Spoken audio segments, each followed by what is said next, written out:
मैं मनीष कुमार आपके विषय अर्थशास्त्र में कक्षा 11 के लिए पुनः आपका पाठ लेकर हाजिर हूँ। पिछली क्लास में आपने पाठ 4 जिसमें आंकड़ों का संगठन था उसका वर्गीकरण पाठ को पढ़ा था। इसमें इस पाठ के दूसरे भाग में, वो पहला भाग था, इस पाठ के दूसरे भाग में हम सांख्यिकीय श्रेणियों के बारे में पढ़ेंगे, स्टैटिस्टिकल सीरीज के बारे में पढ़ेंगे। तो सबसे पहले स्टैटिस्टिकल सीरीज पढ़ने से पहले हम थोड़ा सा पिछले क्लास में आ जाते हैं। पिछले क्लास में आपने वर्गीकरण के विभिन्न प्रकारों को पढ़ा था, जिसमें 2 प्रकार थे, संख्यात्मक वर्गीकरण और गुणात्मक वर्गीकरण। तो गुणात्मक वर्गीकरण में और संख्यात्मक वर्गीकरण में अंतर था मात्रा का, यानी हमारे चर जिनकी जो है जिनका संख्यात्मक माप होता है। कहने का मतलब कि जब हम वर्गीकरण करते हैं तो विशेषताओं के आधार पर वर्गीकरण करते हैं, और विशेषताएं 2 प्रकार की होती है। एक संख्यात्मक विशेषता यानी वैसी विशेषता जिसका संख्यात्मक मूल्य होता है, और एक वैसी विशेषता जिसका गुणात्मक मूल्य होता है। उसे हम संख्या के रूप में नहीं रख सकते हैं। तो संख्यात्मक जिनका जो है मूल्य होता है उनको हम चर बोलते हैं, और जिनका संख्यात्मक मूल्य नहीं होता है उनको हम जो है गुण बोलते हैं। तो यहाँ जब हम सांख्यिकीय श्रेणियां की बात कर रहे हैं तो यहाँ पर हमारा मतलब चर से है। अब चर में यह ध्यान देना है कि चर 2 तरह के होते हैं, एक खंडित चर होता है, दूसरा अखंडित चर होता है। खंडित चर में जो है एक निश्चित वैल्यू होता है, निश्चित मूल्य होता है, और अखंडित चर में आपने देखा था पिछली कक्षा में कि जो है एक निश्चित वैल्यू तय नहीं कर पाता है, कोई भी वैल्यू होता है। जैसे उसको आप एक आंकड़े से आप देख सकते हैं, उसमें आसानी से समझ में आएगी कि खंडित चर के अंदर, जैसे यहां पे देखिए, ये 1000 से 2000 आय के बीच में है, श्रमिकों की संख्या 20। अब ये 20 श्रमिक की संख्या 1000 से 2000 के बीच में कोई भी मूल्य इसका हो सकता है। तो ये अखंडित चर के उदाहरण नहीं आ रहे हैं। लेकिन जो खंडित चर होते हैं उसका मूल्य जो है निश्चित होता है। जैसे 10 प्राप्तांक प्राप्त करने वाले विद्यार्थियों की संख्या 5, यानी 5 विद्यार्थी हैं जिनका प्राप्तांक 10 ही है, कोई और अदर वैल्यू या संभावित वैल्यू उनका नहीं है। तो इस प्रकार से हम खंडित श्रेणी और अखंडित श्रेणी में, तो कहने का मतलब यह है कि जब भी हम सांख्यिकीय श्रेणी की बात करते हैं तो सांख्यिकीय श्रेणी के अंदर हमारा जो है संबंध चर से होता है। और चर का अंग्रेजी भी आप जानते हैं कि उसका वेरिएबल होता है, यानी हमेशा बदलने वाला। यानी कहने का मतलब यह है कि चर हमेशा बदलते रहते हैं, उनका मूल्य बदलते रहता है, चर बदलते रहते हैं। अगर बदलते नहीं रहते तो हमें इतने ज्यादा आंकड़ों को जो है संश्लेषित करने की जरूरत ही नहीं पड़ती। हम एक ही मूल्य, एक ही चर पर सारे आकृतियों को रख देते। जब चर भिन्न भिन्न होते हैं तब तो उनको हमको पूरा जो है वर्ग के अंदर कई श्रेणियों में रखना पड़ता है। तो अब हम समझ गए होंगे कि आप चर और गुण में अंतर समझ गए होंगे और चर के बारे में पूरी अच्छी तरह जान गए होंगे। अब हम सांख्यिकीय श्रेणी क्या मतलब यहां हम समझने की कोशिश करते हैं कि सांख्यिकीय श्रेणी है क्या। सांख्यिकीय श्रेणी से अभिप्राय उन आंकड़ों से है जिन्हें किसी क्रम अथवा विशेषता के आधार पर प्रस्तुत किया जाता है। आप वर्गीकरण में क्या देखे थे? वर्गीकरण में विशेषता के आधार पर वर्गों में विभाजित करते थे। इसमें क्रम से, क्रमानुसार इसको हम रखते हैं। यानी वर्गीकरण और श्रेणी में यह अंतर है कि वर्गीकरण में वर्ग में विभाजित होते हैं और श्रेणी में क्रमानुसार विशेषता के आधार पर रखे जाते हैं। यानी भिन्न भिन्न वर्गों में एक विशेष क्रम के अनुसार व्यवस्थित करना सांख्यिकीय श्रेणी है। अब इसमें जो है परिभाषा के रूप में आप याद रख सकते हैं, एक परिभाषा दी हुई है जिसको मैंने ये कर दिया है, नोटेट कर दिया है इन्वर्टेड कॉमा में, कि सांख्यिकी में श्रेणी की उन इकाइयों या चरों के मूल्यों को कहा जाता है जो किसी तर्कपूर्ण क्रमानुसार व्यवस्थित किए जाए। तर्कपूर्ण और क्रमानुसार, यानी ये इसके बाद ये आएगा, ये एक सिस्टमेटिक होना चाहिए। अब सांख्यिकीय श्रेणियों की प्रकार पर हम नजर डालते हैं कि सांख्यिकीय श्रेणी कितने प्रकार के हैं। तो सांख्यिकीय श्रेणी के प्रकार को 2 आधारों पर विभाजित किया जाता है। पहला है प्रकृति के आधार पर, यानी लक्षण के आधार पर, और दूसरा है कंस्ट्रक्शन, बनावट के आधार पर, संरचना के आधार पर। लक्षण के आधार पर जब हम आते हैं, यानी प्रकृति के आधार पर आते हैं, तो इसके 3 पार्ट है। यहां पर आप ध्यान देंगे, पहला है टाइम सीरीज, उसके बाद है स्थानानुसार श्रेणी और अवस्थानुसार श्रेणी, यानी काल श्रेणी, स्थानानुसार श्रेणी और अवस्थानुसार श्रेणी। यहां संरचना के आधार पर व्यक्तिगत श्रेणी, खंडित श्रेणी और अखंडित श्रेणी। आप समझ सकते हैं इनका नेचर यहां बताया हुआ है कि समय के जो है इनका लक्षण बन जा रहा है, कहीं स्थान लक्षण बन रहा है तो कहीं अवस्था लक्षण बन रहा है। यहां संरचना है, कंस्ट्रक्शन है कि उसमें कैसा यूनिट रखा जा रहा है, तो व्यक्तिगत इकाई है कि खंडित चर है कि अखंडित चर है। तो यानी सांख्यिक श्रेणियों को दो आधार पर हम विभाजित कर रहे हैं और दोनों आधार में तीन तीन प्रकार है। पहला में काल श्रेणी, स्थानानुसार श्रेणी और अवस्थानुसार श्रेणी, और दूसरे में व्यक्तिगत श्रेणी, खंडित श्रेणी और अखंडित श्रेणी। अब यहां देखिए खंडित श्रेणी और अखंडित श्रेणी, एक होता है मतलब डिसकंटिन्यू या डिसेक्रेट सीरीज उसको बोलते हैं और दूसरा कंटिन्यूअस सीरीज बोलते हैं, यानी वो उत्तरोत्तर चलते जाता है। और एक है कि बस वहीं पर वो श्रेणी, एक श्रेणी वो हो गया, फिर अगली श्रेणी दूसरी आएगी। इन दोनों में एक निश्चित अंतर रहेगा, जब निश्चित अंतर रहेगा तो वो खंडित हो गया, और जब कंटिन्यूअसली चलते रहेगा तो वो अखंडित हो गया। तो ये अब हम देखें लक्षण के आधार पर, पहले हम देखें यानी प्रकृति के आधार पर कि कौन कौन से काल श्रेणी में हम इसको रखेंगे और विभिन्न श्रेणियों में रखेंगे। तो सबसे पहले काल श्रेणी में हम वर्ष, माह, सप्ताह और दिन के आधार पर आंकड़ों को क्रमबद्ध ढंग से रखते हैं, चाहे वो वर्ष हो, माह हो, दिन हो, सप्ताह हो। जैसे बहुत सामान्य तरीके से इसको इस एग्जाम्पल में देख लीजिए, यहां भारत की जनसंख्या बताई हुई है, जनसंख्या करोड़ में। देखिए ये काल श्रेणी है, 1951 में कितना था, 1961 में कितना था, 1971 में कितना था, 1981 में कितना था, विभिन्न वर्षों में बताया हुआ है। और ये देखिए क्रमानुसार है, क्रम से रखा हुआ है। तो ये श्रेणी की विशेषता होनी चाहिए, क्रमानुसार और तर्कपूर्ण होनी चाहिए। और दूसरा, चूंकि इस श्रेणी का नाम है काल श्रेणी, तो समय के अनुसार है। अब हम सेकंड में आते हैं, विस्तार अथवा समयानुसार। विस्तार किसका होता है? विस्तार का मतलब क्या है कि जो जगह फैलाता हो, यानी जगह घेरता हो, यानी जगह के अनुसार इनका लक्षण जगह बन जाता है, विस्तार बन जाता है। स्थान के अनुसार, इसी को हम स्थानानुसार भी कर सकते हैं। जैसे भारत के अलग अलग राज्यों में गेहूं के उत्पादन संबंधी आंकड़े हम निकाल रहे हैं, तो इसमें जो है इस श्रेणी का मूल लक्षण आपका बनेगा जो है जगह। तो इसको हम इस आधार पर देख सकते हैं। यह आंकड़ा मैंने दे दिया है विस्तार श्रेणी के अंदर कि कुछ चुनिंदा राज्यों की प्रति व्यक्ति आए, जिसमें पंजाब, हरियाणा, तमिलनाडु, आंध्र प्रदेश, केरल, उत्तर प्रदेश, ये जगह के अनुसार है, विस्तार लिए हुए हैं, तो इनको हम विस्तार श्रेणी कहेंगे। थर्ड में हम अवस्था अनुसार, यानी इनकी कंडीशन क्या है।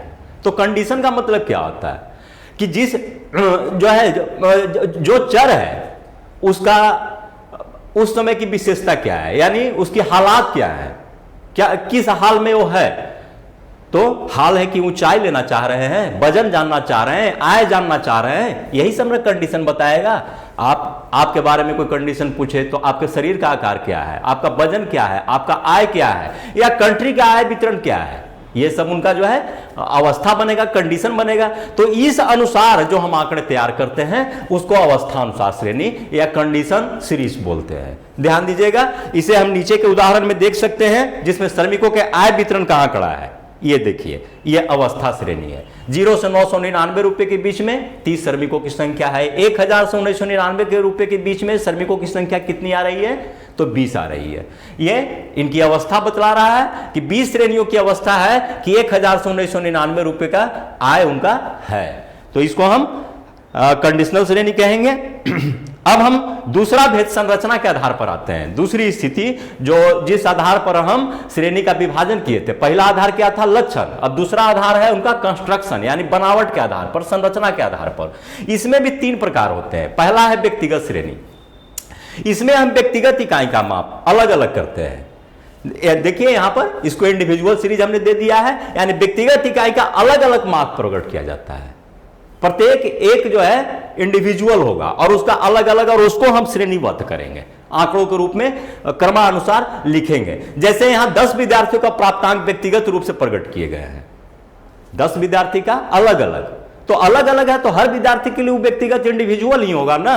तो इसको इस आंकड़े में देख लीजिए, जैसे हमने रोल नंबर से सूची से लगाया, एक रोल नंबर 1 का प्राप्तांक कितना है, तो 82 का है, तो 75 3 का है, 65 इस तरह से। तो ये प्रत्येक का, इसमें आपसे पूछे कि ये व्यक्तिगत श्रेणी कैसे है, तो हम यही कहेंगे कि चाहे हम पहला कर ले, छठा कर ले या 10वां कर ले, कोई हमसे पूछेगा तो हम तो इंडिविजुअली ही बताएंगे इस आंकड़े को देख करके ना, कि छठा का प्राप्तांक कितना है, तो 48 है, तो ये व्यक्तिगत श्रेणी हो गया। अब अगला में चलते हैं खंडित श्रेणी। इसी को ज्यादा समझना होता है, खंडित और अखंडित को। इस पर ध्यान रखिए कि ये इसमें आवृत्ति विन्यास जुड़ा हुआ होता है। इसके तहत आंकड़ों को इस प्रकार व्यक्त किया जाता है कि प्रत्येक मद की आवृत्ति अलग अलग दी जाती है। सबसे पहले यह ध्यान दीजिए इसमें कि जो है चर और मूल्य क्या होते हैं, पहले इसको आपको समझना होगा। जैसे हम मान लेते हैं कि हम विद्यार्थियों के प्राप्तांक जानना चाह रहे हैं, तो विद्यार्थियों के प्राप्तांक जानना चाह रहे हैं तो या तो हम अंक को आधार बनाते हैं या विद्यार्थी की संख्या को आधार बनाएं। जैसे मान लेते हैं कि हाँ अंक है, इतना अंक लाने वाला इतना विद्यार्थी, ठीक है, तो हमने तय किया कि हाँ वहां सूची बना दिया कि 10 अंक लाने वाला, 11 अंक लाने वाला। तो यहां देखिए, जो फिर से याद कीजिए जो मैंने शुरू में बतलाया था कि चर विशेषताएं ही होती है, और वो कौन सी विशेषता होती है, संख्यात्मक विशेषता होती है, और विशेषताओं के आधार पर हम आंकड़ों का वर्गीकरण करते हैं। तो जो विशेषता, जो संख्यात्मक विशेषता हम उठाते हैं उसको चर कहते हैं, और जो संख्यात्मक नहीं होता है उसको हम गुण कहते हैं। यानी आंकड़े दो प्रकार के हो जाते हैं, एक तरह से एक संख्यात्मक और दूसरा गुणात्मक। तो जो है यहां पर श्रेणी का संबंध सिर्फ संख्यात्मक से है, यानी चरों से है, क्योंकि चर हमेशा संख्या में व्यक्त किए जाएंगे, ठीक है। तो यहां पर यह ध्यान दीजिए कि चर है इसमें क्या, इसमें चर प्राप्तांक है और मूल्य ये है। ऐसा नहीं, बहुत से स्टूडेंट्स पूरा जो है आपका स्टैट पढ़ जाते हैं इंटर का, चाहे वो कॉमर्स का स्टूडेंट हो या आर्ट्स का स्टूडेंट हो, क्योंकि आर्ट्स में इकोनॉमिक्स में तो पढ़ना ही है, कॉमर्स वाले को भी पढ़ना है। और इसकी ख्याल रखिएगा, ये जो मैं पेपर पढ़ा रहा हूं जो इकोनॉमिक्स, ऐसा नहीं है कि सिर्फ आर्ट्स वालों के लिए है, ये कॉमर्स वालों के लिए भी उतना ही महत्वपूर्ण है, चूंकि ये पेपर उनको भी पढ़ना है। दोनों का इकोनॉमिक्स लगभग सेम है, बहुत कम अंतर है, 10-5% का अंतर है, तो दोनों क्लास के स्टूडेंट ध्यान देंगे। तो यहां पर मैंने क्या कहा कि चर किसको कहेंगे, तो चर अंकों को कहेंगे, प्राप्तांक को कहेंगे, क्योंकि ये विशेषता हुई, इसी के आधार पर हम सीरीज बना रहे हैं। तो ये चर हुआ मेरा, और ये जो है ये मूल्य है, और इधर जो देख रहे हैं ये जो है उनकी आवृत्तियां हैं। स्टूडेंट गलती से क्या समझ जाते हैं कि ये 10, 11, 12 यही चर है और ये इसका मूल्य है। ये मूल्य नहीं है, ये आवृत्तियां हैं। ये बतला रहा है कि प्राप्तांक अंक चर को अगर हम लेते हैं तो अंक चर में अंक चर का विभिन्न मूल्य को अगर हम सीरियल में सजाते हैं तो उन विभिन्न मूल्यों की आवृत्ति हमारी इतनी होती है। जैसे अंक चर में हम अंक को रखते हैं तो 10 अंक लाने वाले विद्यार्थियों की 5 संख्या हमें मिली, तो ये 5 उनकी आवृत्ति हो गई। ऐसा नहीं है कि 10 हो गया चर और उनकी मूल्य हो गया 5, ये चर का मूल्य है 10। और मैंने क्या कहा था कि चर जो है परिवर्तनशील होते हैं, चेंजेज होते रहते हैं। अगर एक ही चर रह जाएगा तो सारे आंकड़े एक ही के लिए आ जाएंगे। तो ये देखिए, ये यहां पर चेंजेस दिखाई दे रहा है कि हाँ चर का यह जो है संख्या 10 है, 11 है, 12 है, 13 है, इस तरह से हम इसको लेके चलते हैं। तो ये याद रखिएगा, यहां पर चर है अंक और इसका मूल्य है 10, 11, 12, 13, 14, 15, 16 और ये इसकी आवृत्तियां हैं। तो यहां इसी चीज की चर्चा की गई है। आप ध्यान दीजिएगा, सामान्य शब्दों में जो है हम यही कहेंगे कि आंकड़ों को हम इसमें इस प्रकार रखते हैं कि उन आंकड़ों से अलग अलग आवृत्तियां प्राप्त होती है। और इसमें ये यहां पर दिया हुआ है कि सामान्य शब्दों में खंडित चर द्वारा निर्मित श्रेणी को खंडित श्रेणी कहते हैं। खंडित चर द्वारा निर्मित श्रेणी को, यह चर कौन सा है, खंडित, क्योंकि एक निश्चित मूल्य है, तो यह खंडित चर से बना श्रेणी है, तो इसका नाम क्या पड़ेगा, खंडित श्रेणी। खंडित चर निश्चित मात्रा में होते हैं, भिन्नात्मक नहीं। ये मैंने पिछले क्लास में बताया था। इसको 1.2, 2.6 करके हम नहीं दे सकते हैं। एक निश्चित अंक में होते हैं, पूर्णांक में होते हैं, ये भिन्नात्मक नहीं होते हैं। जैसे मैंने उदाहरण दिया था कि ये कक्षा में विद्यार्थियों की संख्या, तो विद्यार्थी की संख्या 10, 20, 30, 40 हो सकती है। ऐसा नहीं कि 10.5, 30.6, ऐसा तो हम विद्यार्थी की संख्या नहीं कर सकते हैं। या क्रिकेट के मैचों में रनों की, विभिन्न खिलाड़ियों द्वारा बनाए गए रनों की संख्या, तो ऋण की संख्या में हम 5.6 और 6.8 नहीं लिख सकते हैं, 5, 6, 7, 8 नहीं लिख सकते हैं। तो ये भिन्नात्मक नहीं होती। और भिन्न मदों के बीच निश्चित अंतराल होता है। ये मदें हैं, इनके बीच में निश्चित अंतराल है। आप देखिए 10 के बाद 11, 11 के बाद 12 आ रहा है। अब ये देखिए अखंडित में क्या होता है, इसमें जो है अखंडित श्रेणी के चर को वर्गों और समूह में रखा जाता है। या देखिए अखंडित श्रेणी आप आसानी से पहचान लेंगे। अब हमको नहीं लगता है कि इस पर कुछ ज्यादा बोलने की जरूरत है। 1000 से 2000 के बीच में कोई भी वैल्यू हो सकता है। ये 1001 भी हो सकता है या 1999.9 भी हो सकता है। 1000 से 2000 के बीच में ये कोई भी वैल्यू ले सकता है। इस कारण इसको हम क्या बोलते हैं, अखंडित। अब ये अखंडित श्रेणी के जो है हम ये ले रहे हैं, इसमें तो अखंडित चर ले रहे हैं, तो तय बात है कि इससे बनेगा कौन सा, तो अखंडित श्रेणी। अब इसमें आवृत्तियां क्या आ रही है, श्रमिकों की संख्या, ये इनकी आवृत्ति हुई। तो ये यहां पर दिया हुआ है कि अखंडित श्रेणी में मदों को वर्गों अथवा समूहों में क्रमबद्ध रखा जाता है। इन मदों का स्पष्ट माप संभव, स्पष्ट माप आप कैसे कीजिएगा, 1001 रखे कि 1008 रखे कि 1500 रखे, कोई यहां पर पता नहीं चलता है। तो हम ये 1000 से 2000 के बीच में इनका कोई मूल्य हो सकता है, इसलिए इनका मूल्य दशमलव में भी आ सकता है, दशमलव में भी हम व्यक्त करते हैं, ठीक है। और सामान्य रूप में सतत चरों द्वारा निर्मित श्रेणी को अखंडित श्रेणी कहते हैं। ये कौन सा चर है, सतत चर है। तो सतत चर द्वारा निर्मित, यानी सतत चर न बोल करके हम सिर्फ इसको बोले अखंडित चर, तो अखंडित चर से निर्मित जो भी श्रेणी है उसको हम कहेंगे अखंडित श्रेणी। अब याद रहेगा, दो परिभाषा दिमाग में रखना है, खंडित चर से निर्मित खंडित श्रेणी और अखंडित चर से निर्मित अखंडित श्रेणी। चलिए अब हम इसे आगे बढ़ाते हुए देखते हैं कि हम श्रेणी की रचना कैसे करते हैं। अब तो श्रेणी का परिचय आपने ले लिया कि 3 तरह से जो है आपको लक्षण के आधार पर और 3 तरह से बनावट के आधार पर, और उसमें बनावट के आधार वाला थोड़ा सा ज्यादा दिमाग लड़ाने की जरूरत है, क्योंकि उसमें जो आता है व्यक्तिगत श्रेणी, खंडित श्रेणी, अखंडित श्रेणी। तो व्यक्तिगत श्रेणी में एक एक इंडिविजुअल के आंकड़े हम रखते हैं, और खंडित श्रेणी में जो है खंडित चर का आंकड़े रखते हैं, खंडित चरों को रखते हैं, और अखंडित में अखंडित चरों को रखते हैं खंडित श्रेणियां में। तो उसके बाद अब आता है, जब परिचय जान लेते हैं तो हम इनकी रचना कैसे करेंगे। तो रचना को ध्यान से देखिएगा पॉइंट वाइज। इसमें व्यक्तिगत श्रेणी की रचना को निम्न प्रकार से प्रस्तुत किया जाता है। पहला तरीका है अनुक्रमांक, यानी क्रम से, roll number wise. Roll number ऐसा नहीं कि सिर्फ क्लास में चलता है, कोई भी चीज हम तैयार करते हैं तो उसका क्रम देते हैं ना, क्रम संख्या 1। जैसे हम गया जिले के विभिन्न गांव का सर्वे करने पर निकले हैं, तो उसको हम क्रमांक से ही लिखेंगे ना, पहला नंबर का गांव, दूसरा गांव, तीसरा गांव, ठीक है। या हम मान लेते हैं कि उनको अल्फाबेटिकल से लिखेंगे, तो वो अनुक्रमांक ही बना, रोल नंबर के आधार पर। दूसरी विधि है आंकड़ों का सरल विन्यास। विन्यास मीन्स बढ़िया से उसको एक जगह जमा करना। तो ये आंकड़ों का यह, अब ये विन्यास कितने तरीके के होते हैं, 2 तरह के होते हैं। एक को आरोही कहते हैं, दूसरे को अवरोही कहते हैं। असेंडिंग एंड डिसेंडिंग बहुत बचपन से पढ़ रहे होंगे। यानी एक चढ़ते हुए ऊपर की ओर, आरोहण मीन्स चढ़ना, अवरोहण मीन्स उतरना, यानी एक बढ़ते हुए और दूसरा घटते हुए। तो ये 2 तरह से हम इनको लेते हैं। अब इन दोनों जो प्रक्रिया है, यानी कहने का मतलब 2 तरीके जो हैं, इन दोनों तरीकों को हम उदाहरण से देख लें। तो उदाहरण में हमने यहां देखिए, हम दे दिए हैं कि ये दिल्ली पब्लिक स्कूल आर.के. पुरम के 40 विद्यार्थियों द्वारा गणित में प्राप्त अंक है। 40 विद्यार्थी क्या है, ध्यान दीजिए, इसको काउंट कर लीजिएगा। तो 4, एक में 4 है, और ये टोटल लाइन कितने हैं, 1 2 3 4 5 6 7 8 9 10, यानी 10 चौके 40 विद्यार्थी का है। अब ये 40 विद्यार्थी में आप ध्यान दीजिए कि इनका अंक कोई सीरियलिटी में नहीं है। यहाँ 42 है, उसके बाद 57 है, 41 है, 70 है, न इधर से सीरियलिटी में है और न इधर से। 42 64 75 25, यानी हम ये क्या कहेंगे, ये कच्चे आंकड़े हमको मिले हैं। जो हम एक रफ बनाए कि हाँ प्रत्येक विद्यार्थी का कितना अंक है, कोई सीरियलिटी से इनको नहीं। तो जब सीरियलिटी से नहीं मिलता है तो उसको क्या कहते हैं, कच्चे आंकड़े। अब इनको हमको परिवर्तित किस में करना होगा, सांख्यिकीय आंकड़े में। तो सांख्यिकीय आंकड़े में जब परिवर्तित करेंगे तो ये क्या बन जाएंगे, सांख्यिकीय श्रेणियां। तो सांख्यिकीय श्रेणियां का पहला मेथड हमने क्या तरीका बताया, अनुक्रमांक से। तो अब देखिए इनको अनुक्रमांक में डाल दिया।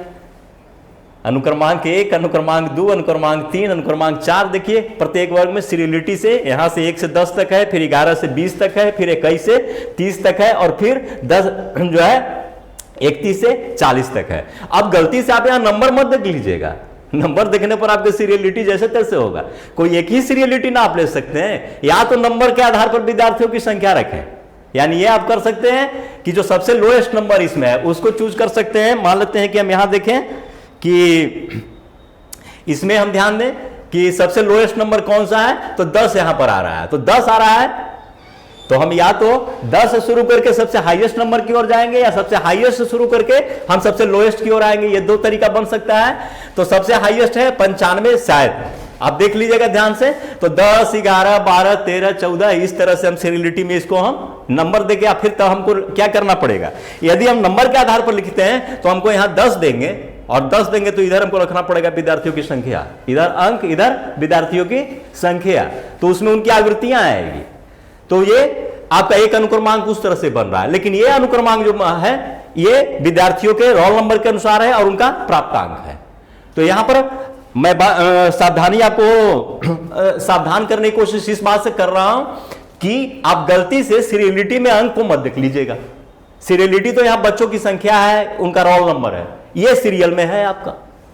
तो ये अनुक्रमांक के आधार पर हुआ। अब हम दूसरी स्थिति को लेते हैं जिसमें आप देखिए कि आरोही या अवरोही क्रम में है। तो आरोही और अवरोही क्रम में आप ये ध्यान दीजिए कि सबसे पहले इनको हम सजा लें। जो हमारे जो ये आंकड़े थे, आप ध्यान दीजिए कि ये जो विद्यार्थियों के नंबर के आंकड़े थे, इनको या तो हम आरोही में सजा ले पहले या अवरोही में सजा ले, तब तो हम बता सकते हैं कि हाँ इनका कितना, इतना नंबर लाने वाला कौन कौन विद्यार्थी है, कितना विद्यार्थी है। तो देखिए यहां पर हमने आरोही क्रम में इनको डाल दिया है। हम लोग एक सामान्य सर्वेक्षण से उसको चूज कर रहे थे और देखने में लग रहा था कि 10 ही सबसे कम अंक है और 95 सबसे ज्यादा है। तो देखिए सीरियल से यहां आ गया, ये भी सीरियलिटी में है या नहीं है, बिल्कुल है। तो इसको हम क्या कहेंगे, आरोही क्रम में ही आ रहा है।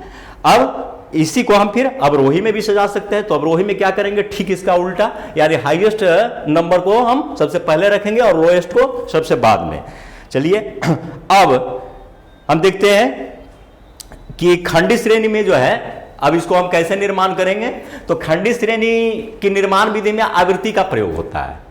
मैंने क्या कहा कि जब उसको हम आरोही अवरोही क्रम में रख लेते हैं तो उसमें हमको आवृत्तियां बताना होगा कि इतना नंबर लाने वाले कितने विद्यार्थी हैं। जैसे ऐसा इस आंकड़े में हो सकता है कि आप ध्यान दें कि कोई भी एक मार्क्स 2 लड़का लाया हुआ होगा।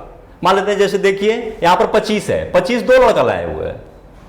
तो इनका 25, जहां पर सीरियलिटी में 25 आएगा मान लेते हैं, तो वहां पर उनके सामने आवृत्ति में 2 लिखाएगा।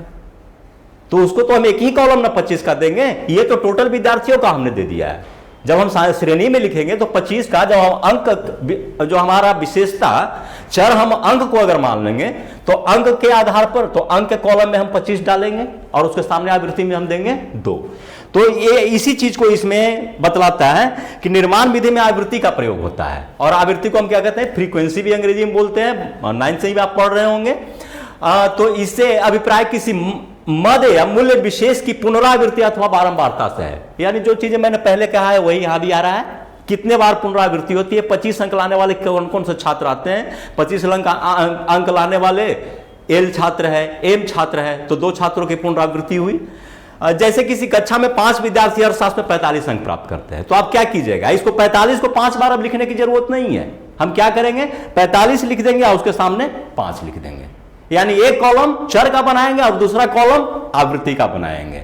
जिसमें अंक लाने वाले की संख्या को दर्शाना है उसको हम आवृत्ति कहेंगे, और जिसमें अंक को लिखेंगे वो चर वाला यह होगा। तो इसमें वो उसी चीज को रखा हुआ है, यहां सिर्फ दर्शाना है कि 45 की आवृत्ति 5 है। अब ये देखिए, क्योंकि खंडी श्रेणी में प्रत्येक माप सामान्यतः पूर्णांक में होते हैं, अतः यह स्पष्ट माप को दर्शाती है। और ये तो पहले भी बताया है, पिछले क्लास में बताया है कि चूंकि इसमें पूर्णांक में होती है तो स्पष्ट माप को दर्शाती है।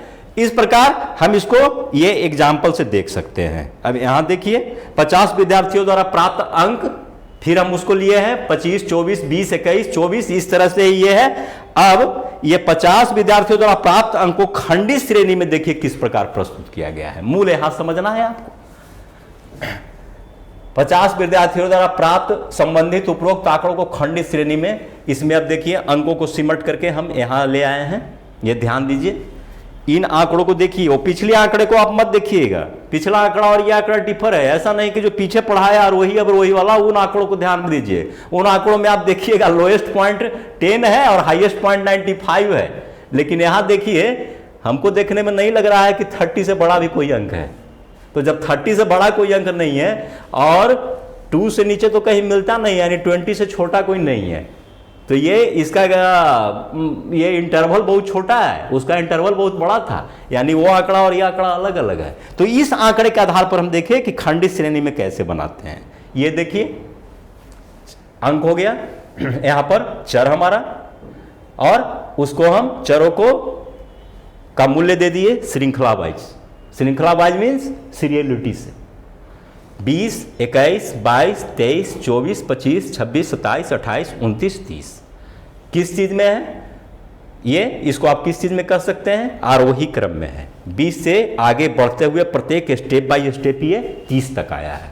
यानी एक तरह से ये चर की कितनी कैटेगरी आ रहे हैं? 1, 2, 3, 4, 5, 6, 7, 8, 9, 10, 11 कैटेगरी में पूरे स्टूडेंट्स आ जा रहे हैं, पूरे विद्यार्थी आ जा रहे हैं। अब ये इनका मूल्य हुआ। चर कौन सा यहां हुआ फिर से समझ लीजिए, दिमाग में रख लीजिए, क्योंकि ये भुलाने वाला चीज है। चर मैंने क्या कहा? अंक है, ठीक है, और ये 20, 21, 22, 23 उन चरों का मूल्य है, इसको हम मूल्य बोलते हैं। अब हम क्या करते हैं कि इसके लिए इसमें 3 कॉलम बना देते हैं। एक तो चर का कॉलम हुआ, दूसरा कॉलम होगा कि ये 20 अंक लाने वाले कितने विद्यार्थी हैं, इन आंकड़ों में हम जाते हैं। तो इन आंकड़ों में जाते हैं तो एक 20 इसमें आया, इसमें नहीं है, यहां एक आ रहा है, एक यहां आ रहा है, 2, 1, 3 हुआ, 4 हुआ, 1, 5 हुआ, यानी 5 मेरा आ रहा है। तो जय आ रहा है तय लकीर बनाते हैं। ध्यान दीजिएगा मेरी बात को, ये कोई नई परंपरा नहीं है, बहुत पुरानी परंपरा है। जो कम पढ़ा लिखा हुआ है वो जोड़ता है लकीर के हिसाब से। किसी को आप मजदूरी पर अगर बोड़े ढोबा रहे हैं और बेचारा लिखना पढ़ना नहीं जानता है, तो प्रत्येक बोड़ा लाएगा तो दीवार पर एक लकीर बना देगा। बस उसी परंपरा को यहां भी ढोया गया, लेकिन यहां पर थोड़ा सा अंतर है। इसमें क्या है कि एक सांख्यिकीय तरीका अपनाया गया जिसको 4 एवं काट विधि कहते हैं। यानी यदि 5 आ रहा है तो 4 सीधी लकीर और 1 काट लकीर, उसको पूरे क्रॉस करते हैं। घबराइएगा मत कि दाएं से क्रॉस करना है कि बाएं से क्रॉस करना है, इसमें ज़्यादा जाने की जरूरत नहीं है। आप या तो यहाँ से यहाँ क्रॉस कर दीजिए या यहाँ से यहाँ, लेकिन एक ही बार क्रॉस कीजिएगा, ये ना कि दोनों तरफ से, तब तो गलती हो गया, यानी वो समाप्त हो गया। ठीक है, चाहे तो हम दाएं से बाएं ले जाए या बाएं से दाएं ले जाए, दोनों में से किसी एक बार हम क्रॉस करेंगे। तो जितना बार आया, अब अगर मान लेते हैं कि 10 आया तो क्या करेंगे कि 5 ये हो गया और एक निश्चित दूरी के बाद 5 और हम इसी तरह दे देंगे। जैसे इसमें देखिए, इसमें कितना स्टूडेंट आ रहा है? 21 अंक लाने वाले शायद 7 आ रहे हैं, तो 7 आ रहे हैं तो 5 यहां दिया, एक गैप छोड़ दिया इसमें बीच में, और फिर 2 को प्रदर्शित कर रहा है और 7। तो इसको 4 एवं काट विधि कहते हैं। ध्यान रखिएगा, पूछ देगा कि 4 एवं काट विधि किसको बोलते हैं, तो मिलान रेखाओं को बोलते हैं। ठीक है, वो आगे आएगा 4 एवं काट विधि को, तो ये इसको हम मिलान रेखा बोलते हैं। एक तीसरा कॉलम बनता है आवृत्ति का। अब इन मिलान रेखाओं को हम जोड़ते हैं, प्रत्येक मूल्य के सामने का मिलान रेखाओं को। माने जैसे यहां पर हम देख लें कि 24 है, तो 24 के सामने मिलान रेखाएं कितनी है? 1, 2, 3, 4। ये क्या अर्थ निकाल रहा है कि 24 अंक लाने वाले 4 ही विद्यार्थी हैं, ये अर्थ निकाल रहा है। इसको गिन लेते हैं और गिनने के बाद इसी को हम आवृत्ति में रख लेते हैं। अब मेरा यह बनाया हुआ सही है कि नहीं है, इसके लिए हम क्या करते हैं? पूरी आवृत्तियों को जोड़ देते हैं। जोड़ने पर यदि 50 आ रहा है तब यह ठीक है कि हमने पूरे 50 विद्यार्थी का आंकड़ा ले लिया है। पूरी ठीक है कि नहीं, यह अलग बात है। पूरी ठीक में ऐसा भी हो सकता है कि यहां हम 5 के बजाय 4 रख दें और यहां 7 के बजाय 8 रख दें, तो भी तो जोड़ने पर 50 आ जाएगा। लेकिन इतना तय है कि 50 हमारा, हम 50 विद्यार्थी को टच जरूर कर लिया है। तो ये आप देखिए, ये खंडित श्रेणी में है। यानी याद क्या रखना है कि चर के मूल्य को एक कॉलम में रखते हैं। आपने यहां चर में ले लिया है अंक, तो एक अंक का कॉलम हम बनाए। दूसरा कॉलम बनाएंगे मिलान रेखाओं को, यानी वो अंक लाने वाले कितने विद्यार्थी हैं उनको हम पाई दे करके और 4 एवं काट विधि से रख देंगे, और फिर उन लाइनों को गिन करके हम इसमें डाल देते हैं। अंतिम में हम कुल योग रखते हैं। अब हम उसी का जो हमने बताया उसी का विश्लेषण इसमें है कि सबसे पहले 3 कॉलम तैयार करना, चर के सभी मूल्यों को आरोही या अवरोही में रख देना। आरोही या अवरोही में, यहां पर आरोही है, ठीक है, अवरोही में भी आप रख सकते हैं। तो अवरोही में क्या करना पड़ेगा, ये पूरे आंकड़े को पलट देना होगा, यानी 30 को सबसे ऊपर और 20 को सबसे नीचे, 30, 29, 28, 27 इस तरह से हमको लाना होगा। और मूल्यों की पुनरावृत्ति दर्शाने के लिए मिलान रेखाएं खींचना है। मिलान रेखा उसमें आपने खींचा था, जिसको हम क्या कहते हैं, 4 खड़ी व 1 आड़ी, 4 खड़ी और 1 आड़ी, ये 4 खड़ी है और 1 आड़ी है, ठीक है। 4 खड़ी और 1 आड़ी खींचकर संख्याओं के आधार पर, देखिए मैंने यहां सिंबल दे दिया है दोनों तरफ से, इधर से भी आप इधर ले जा सकते हैं और इधर से भी इधर ले जा सकते हैं। ये नोट्स आपका वीडियो के साथ अटैच रहेगा, वहां पर आप संदेह मिटाने के लिए फिर देख सकते हैं। तो ये 4 और इधर से भी खींचकर संख्याओं के आधार पर कुछ अंतर से आगे बढ़ जो है बनाते जाना है। और इस प्रकार 5-5 के समूहों में आवृत्ति की गणना करने को कौन सी विधि कहते हैं, यह भी ध्यान दीजिएगा। 4 एवं काट तो बोलते ही हैं, इसका सांख्यिकीय वर्ड है 4 एंड क्रॉस मेथड, ठीक है। उसका हिंदी अनुमेलन कहा जाता है गणित के भाषा में। ऐसे हम उसको सीधे बोल सकते हैं 4, 4 क्रॉस काट, 4 एवं काट विधि, लेकिन ये याद रखना अनुमेलन यानी अनुमेलन विधि है। अब यह है डी में प्रत्येक चर मूल्य के सामने की रेखाओं की गिनती कर उसी चर मूल्य को आवृत्ति में आपने वही ना रखा था, लाइनों को गिनती करके सबसे नीचे की पंक्ति में आपने क्या किया, आवृत्तियों का योग किया था। मैं इसको बतला चुका हूं, अब इस पर ज्यादा चर्चा की जरूरत नहीं है। अब देखिए खंडित श्रेणी को खंडित आवृत्ति वितरण भी कहा जाता है। हालांकि खंडित श्रेणी में हम इसका नाम आवृत्ति विन्यास देते हैं और अखंडित श्रेणी में आवृत्ति वितरण देते हैं, यह ध्यान रखिएगा। चर्चाएं तो आ जाती है कि इसको खंडित आवृत्ति वितरण, लेकिन बेटर है कि इसको खंडित आवृत्ति विन्यास बोलेंगे। आवृत्ति वितरण हम हमेशा अखंडित श्रेणी में बोलते हैं। अब ये देखिए यहां एक और उदाहरण आपका दिया हुआ है। एक शहर में 45 परिवार द्वारा किए जा रहे विद्युत उपकरणों का सर्वेक्षण किया गया, उनको उत्तरों से प्राप्त सूचना। तो विद्युत उपकरणों की संख्या यहां दिया हुआ है, चर मान लिया है विद्युत उपकरण की संख्या, और संख्या 0, 1, 2, 3, 4, 5, 6, 7। कितने विद्युत उपकरण कौन यूज करते हैं, कितने परिवार यूज करते हैं। तो इसमें आप देखिए 0 वाला में 1 है, यानी कोई उपकरण यूज नहीं करता है, और 2 वाला में 5, 5, 10, 5, 15 आवृत्ति में डाल दिया गया है, और अंतिम में सबका योग दिया गया। तो योग से करने पर 45 में रह जाता है। इसका मतलब है कि हम 4500 प्रकार के जो है परिवारों को हमने टच कर लिया है, ठीक है। अब हम आगे चलते हैं अखंडित श्रेणी अथवा आवृत्ति वितरण। इसमें देखिए अखंडित श्रेणी में सबसे पहले क्या होता है कि कोई निश्चित मूल्य नहीं होता है, 2 सीमाओं के बीच कोई भी मूल्य हो सकता है। तो जो ही 2 सीमाओं के बीच में कोई मूल्य हुआ तो आप क्या बना दिए, क्लास इंटरवल, वर्ग अंतराल, यानी यहां पर वर्ग अंतराल की उत्पत्ति हो जाएगी। आपको बहुत देर से लग रहा होगा कि सांख्यिकी पढ़ रहे हैं, अभी तक वर्ग अंतराल की चर्चा ही नहीं है। तो वर्ग अंतराल वाला जो जगह है वो आए तब ना। खंडित श्रेणी में वर्ग अंतराल कैसे बनेगा, जब भी बनेगा अखंडित श्रेणी में, कि जैसे हमने वहां रखा था कि 1000 से 2000 आए वाले, तो 1000 से 2000 के बीच में अंतराल बना ना 1000 का। तो ये सबसे पहले क्लास इंटरवल के अनुसार दर्शाया जाता है, वर्गांतर के अनुसार। विभिन्न मदों को इसमें भी जो मदें हैं तो इसमें विभिन्न वर्गों अथवा मदों के सामने उनकी आवृत्तियों को, जैसे मान लेते हैं 1000 से 2000 कमाने वाले 7-8 मजदूर होंगे तो उनकी आवृत्तियां 7 हो गई, और उनको भी मिलान चिन्ह से हम दर्शाएंगे 7, यानी 4 सीधी और 1 आड़ी, 5 और 2 लाइन और उसके बाद जो है हम आवृत्ति के में लिख देंगे 7। जैसे यहां दिया है कि 5 विद्यार्थियों के द्वारा प्राप्तांक 40 से 50 है और 3 के 50 से 60 मध्य दर्शाया गया है। इस प्रकार की श्रेणी अखंडित श्रेणी होगी। यह सिर्फ आपका एक तरह से पुनर्याद करने के लिए यह चीज दर्शाया हुआ है, क्योंकि अखंडित श्रेणी समझे हुए हैं तो इसको दिमाग में रखना कोई जरूरत नहीं है। इसको हम यही लिखेंगे 40 to 50, 50 to 60, तबे ना अखंडित हुआ। यानी 40 से 50 के बीच में कोई मूल्य हो सकता है। 5 विद्यार्थी हैं, उनका प्राप्तांक 40 से 50 हो सकता है, वो हो सकता है 41, 42, 43, 44, 45 भी, या 44, 45, 46, 47, 48 भी, कोई भी मूल्य हो सकता है। अब यहां यह ध्यान रखना होगा कि आवृत्ति विन्यास और आवृत्ति वितरण, मैंने क्या कहा था कि खंडित श्रेणी में हम क्या बोलते हैं, आवृत्ति विन्यास, और अखंडित श्रेणी में आवृत्ति वितरण। अब इन दोनों के अंतर को जरा सा बस 1 मिनट में समझ लीजिए। आवृत्ति विन्यास में चर खंडित होते हैं, जबकि आवृत्ति वितरण में चर अखंडित होते हैं। क्यों? क्योंकि आवृत्ति विन्यास की स्थिति में श्रेणी के प्रत्येक पद का माप निश्चित होता है। श्रेणी का प्रत्येक पद का माप आप क्या उसका एक निश्चित वैल्यू होता है, इस कारण इसको हम विन्यास कहते हैं। जबकि अखंडित श्रेणी में, अखंडित अथवा सतत श्रेणी, सतत श्रेणी मीन्स कंटिन्यूअस सीरीज हम उसको बोलते हैं, इकाइयों का निश्चित माप संभव न हो सकने के कारण उन्हें वर्गों एवं सीमाओं में व्यक्त करते हैं। कोई माप संभव नहीं है, तो जहां माप संभव नहीं है वहां पर आप क्या कीजिएगा, एक सीमा ही लिमिट कीजिएगा ना।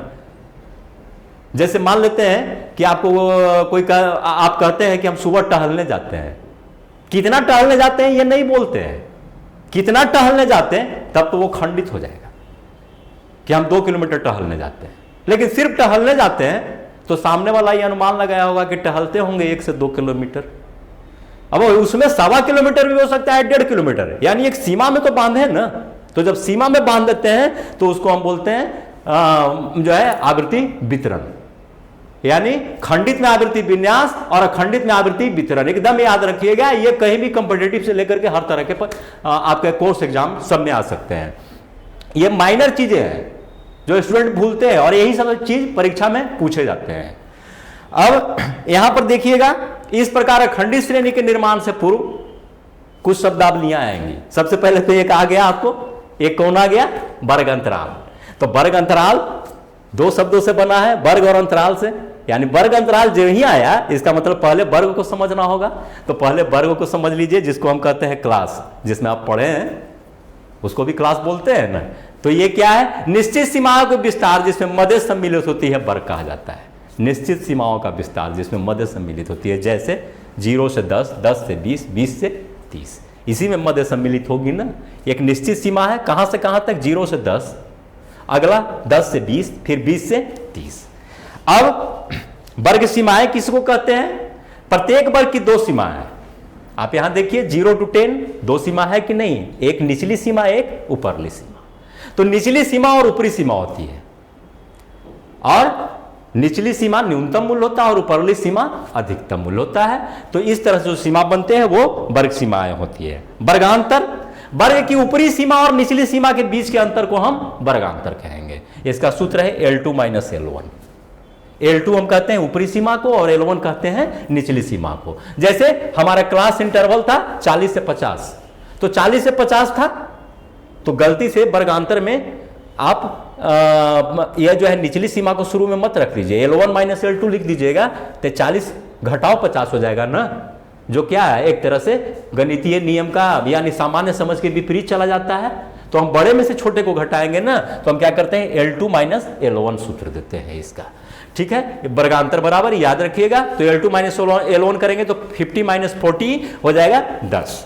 अब आवृत्ति, किसी वर्ग में सम्मिलित मदों मूल्यों की संख्या को वर्ग की आवृत्ति कहते हैं। किसी वर्ग में सम्मिलित मदों मूल्यों की संख्या, एक मूल्य कितनी बार आता है। जैसे आपका चर अगर अंक है और अंक का आप मूल्य रखें 10, तो 10 अंक कितनी स्टूडेंट को आता है, यह आपकी हो गई आवृत्ति। पीछे आपने समझा कि 10 अंक लाने वाले 5 स्टूडेंट हैं तो 5 उनकी आवृत्ति हो गई। मध्य मूल्य, इसका वैल्यू आगे जाकर बहुत है जब आप केंद्रीय प्रवृत्ति की माप पढ़ेंगे। ये समूचा उसी पर स्टैंड है। सच मायने में हम कहें तो आज की जो क्लास है वो आगे की साखी का बेसिक है आपका, ये उसका एक यहां पर ये सेंट्रल रोल निभा रहा है। इसके बाद आपका दूसरा सेंट्रल रोल निभाएगा जब आप केंद्रीय प्रवृत्ति की माप पढ़ेंगे। वहां तक पहुंचने के लिए ये आपकी केंद्रीय भूमिका में है, पाइवोटल रोल में ही है, और इसको एकदम आत्मसात करना होगा। पूरी चीज नहीं समझ आया, बार बार वीडियो देखिए, नोट्स को पढ़िए और समझने की कोशिश कीजिए। तो यहां मध्य मूल्य है। मध्य मूल्य कोई बड़ी चीज नहीं है, लेकिन इसका इंपॉर्टेंस आ जाता है हर जगह। मध्य मूल्य का मतलब जो है वर्गांतर के बीच का मूल्य। अब देखिए किसी वर्ग के वर्गांतर का मध्य बिंदु ही मध्य मूल्य कहलाता है, और उसी के इर्द गिर्द सारे मूल्य घूमते हैं, सारे मूल्य उसी के इर्द गिर्द रहेंगे। तो इसमें क्या कहते हैं, ऊपरी और निचली सीमा दोनों को जोड़ देते हैं। चाहे निचली से ऊपरली जोड़ दीजिए या ऊपरी से निचली जोड़ दीजिए, यहां कोई अंतर पड़ने वाला। 50 में 40 जोड़े, जैसे यहां था कि कितना 50 40 50, तो यहां हमको लाचार होकर L2 - L1 करना पड़ा, क्योंकि L2 बड़ा है। लेकिन वहां जोड़ने में तो चाहे 40 जोड़ 50 करे या 50 जोड़ 40 करे, रिजल्ट तो एक ही आना है। तो दोनों को जोड़ देते हैं, तो चूंकि 2 ही मद हैं, 2 से हम भागा दे देते हैं। तो कितना आ जाएगा 40 जोड़ 50 बटे 2 तो 45, 45 मध्य मूल्य हो जाएगा। निश्चित तौर पे 40 से 50 के बीच में जितने भी वैल्यू हैं सब उसी के इर्द गिर्द रहेंगे, 45 के इर्द गिर्द रहेंगे। अब ये इसी को हमने यहाँ पर फॉर्मूला से दिखा दिया है, इस पर ज़्यादा समय देने की आवश्यकता नहीं है। L1 + L2/2 करके देखिए यहाँ 45 आ जाता है। अब ये चैप्टर आपका यहाँ पर समाप्त हो रहा है और हम गृह कार्य आपके लिए छोड़ रहे हैं, उसमें ऑब्जेक्टिव्स हम आपको बता दे रहे हैं। इसमें ध्यान दीजिएगा, सांख्यिकी श्रेणी को कितने प्रकार से वर्गीकृत किया गया है, तो आप टोटल वर्गीकरण मत लिखिएगा, मैंने यहाँ सिर्फ पूछा है कितने प्रकार से वर्गीकृत किया गया है, क्वेश्चन ये है। तो आप दो तरह से वहाँ पर लिखे थे ना, एक लक्षण के आधार पर और एक बनावट के आधार पर, तो निश्चित तौर पर यहाँ 2 होगा। लक्षण के आधार पर फिर 3 भेद थे और बनावट के आधार पर 3 भेद थे। वर्ग की निचली सीमा और वर्ग की ऊपरी सीमा के अंतर को क्या कहा जाता है, तो वर्ग है। अब वर्ग के 2 सीमा के अंतर है तो वर्गांतर, हिंदी के संधि भी कर दीजिए तो उससे भी वही आंसर निकलेगा। किसी वर्ग में सम्मिलित मदों मूल्यों की संख्या को वर्ग की क्या कहते हैं, मूल्यों की संख्या को वर्ग की क्या कहते हैं, तो आवृत्ति कहेंगे, वर्ग कहेंगे, मध्य मूल्य कहेंगे या वर्गांतर कहेंगे। आवृत्ति मूल्यों की संख्या, एक मूल्य कितनी बार आता है, जैसे मैंने कहा कि 10 अंक प्राप्त करने वाले 5 विद्यार्थी हैं तो उनको जो है मूल्यों की संख्या कितनी हो गई, 5, एक ही मूल्य की संख्या 5 हो गई, तो इसको हम आवृत्ति कहेंगे। उसके बाद है लघुत्तरीय में, आप ध्यान दीजिए वर्ग सीमाओं से क्या समझते हैं। वर्ग सीमा में आप बहुत इजी क्वेश्चन है ये कि ऊपरी सीमा, एक सीमा बनाते हैं जिसमें ऊपरी सीमा होती है और निश्चित सीमा, ये जो है निचली सीमा होती है। आप नोट से सहायता ले सकते हैं। मध्य मूल्य क्या है, तो वर्ग की ऊपरी सीमा जोड़ निचली सीमा बटा 2 कर देते हैं, वो फॉर्मूला जो दिया हुआ है उसको उससे कनेक्ट होइए। प्रकृति के आधार पर सांख्यिकी श्रेणियां के कितने प्रकार से वर्गीकृत किया जा सकता है दीर्घोत्तरीय में, तो प्रकृति के आधार पर हो चाहे बनावट के आधार पर, दोनों में 3-3 है, तो 3-3 है, तो इसमें भी 3 है। और उन तीनों को ध्यान दीजिए, व्यक्तिगत, खंडित, या इसमें जो है आपका काल श्रेणी आएगा, अवस्था श्रेणी आएगा और स्थान श्रेणी वाला आएगा, है ना, कालानुसार, स्थानानुसार और अवस्थानुसार। अब छात्रों आपकी क्लास यहाँ पर समाप्त हो रही है और अंत में मैं आप सबसे आग्रह करना चाहूंगा कि जो भी छात्र ये गया गाइडेंस प्रोग्राम का विभिन्न विषयों का वीडियो देख रहे हैं, वो अपने साथ दूसरे छात्रों को भी दिखाने की कोशिश करें या समझाने की कोशिश करें कि इससे क्या फायदा मिल रहा है। क्योंकि हम अधिकांश वीडियो बात करते हैं यूट्यूब वगैरह पर अपने ही सब्जेक्ट में या और किसी सब्जेक्ट में जो दूसरे सोर्स से आते हैं, तो मैं देखता हूं कि 10-15 मिनट, 5-10 मिनट का वो वीडियो होता है, एक फुल क्लास नहीं होता। और फुल क्लास होता है तो उसमें 15 से 20 मिनट की पढ़ाई अधिकांश वीडियो में, हो सकता है अपवाद में हो, 15 से 20 मिनट की पढ़ाई होती है और बाकी दूसरी चीजों की बातें होते रह जाती है। दूसरी चीज है कि उनकी भाषा स्टैंडर्ड थोड़ी होती है, कभी इंग्लिश लैंग्वेज का ही प्रयोग करते हैं। हम लोग चूंकि यहाँ पर बिहार बोर्ड के लिए तैयार कर रहे हैं, मेन लक्ष्य मेरा पहला बिहार बोर्ड, ठीक है, इसके सारे सिलेबस NCERT से हम ले रहे हैं तो पूरे देश के स्टूडेंट को भी ये फायदा कर सकता है।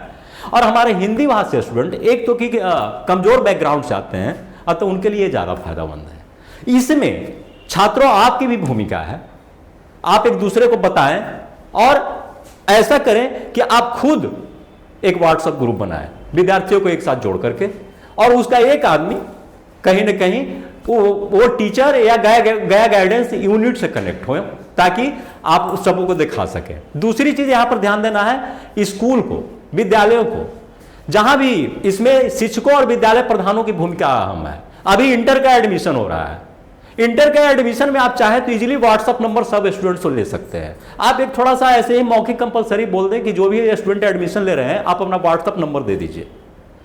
कल को क्या होता है कि जब गया गाइडेंस का वहां एक ग्रुप बनाना होता है तो सबका व्हाट्सएप नंबर अवेलेबल नहीं होता है, और तब हम लोग अफसोस जाहिर करते हैं कि ये नंबर तो अवेलेबल हो नहीं रहा है। तो थोड़ा सा अगर प्रयास करें तो व्हाट्सएप नंबर मिल सकता है और उनका एक ग्रुप बन सकता है। तो यहां पर जो है छात्रों, शिक्षकों और साथ साथ विद्यालय प्रधान और उसके अलावे जितने भी यहाँ जिला शिक्षा विभाग से जुड़े पदाधिकारी और कर्मीगण हैं, सबके प्रयास से एक टीम वर्क यह है जिसको हम सब आपस में मिलजुल करके आगे बढ़ाएं, एक दिशा दें और परिणाम निकालें। धन्यवाद।